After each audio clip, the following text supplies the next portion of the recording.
Imagine leaving your homeland forever at just 23 years old, only to spend the rest of your life feeling completely alone. This was the tragic fate of Catherine of Braganza. She sailed from Portugal to England in 1662 to marry Charles II. She was hoping for love, family, and a place to belong. Instead, she found only isolation. She entered a court that seemed determined to humiliate her. Catherine arrived in England a princess, full of hope, longing for family and belonging. But the English court greeted her with coldness. Charles openly surrounded himself with mistresses. Not only were these women tolerated, they were celebrated. Some became more influential than the Queen herself. Catherine was often forced to see them at court, watch them receive gifts, titles, and affection from her husband, while she sat powerless beside the throne.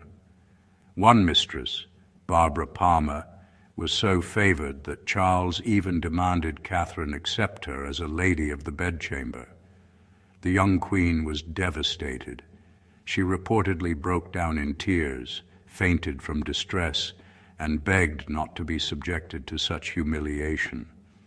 But her wishes meant little, as if the public embarrassment wasn't enough. Again and again she lost children, her hopes for an heir slipping away. Without a child, her position became increasingly fragile. Many at court whispered that the king should divorce her, but perhaps the cruelest burden was her faith.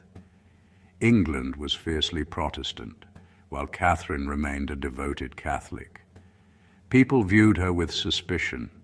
Rumors spread that she was part of secret Catholic plots.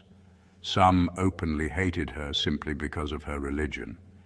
She lived surrounded by people who saw her as a foreigner, an outsider, and a threat. The Queen, who had crossed an ocean for her husband, found herself isolated in a hostile court, far from her family, far from home, and with few true friends. Yet despite the heartbreak, the humiliation, the loneliness, and the endless grief, Catherine never abandoned her faith, never rebelled against her husband, and never stopped carrying herself with dignity.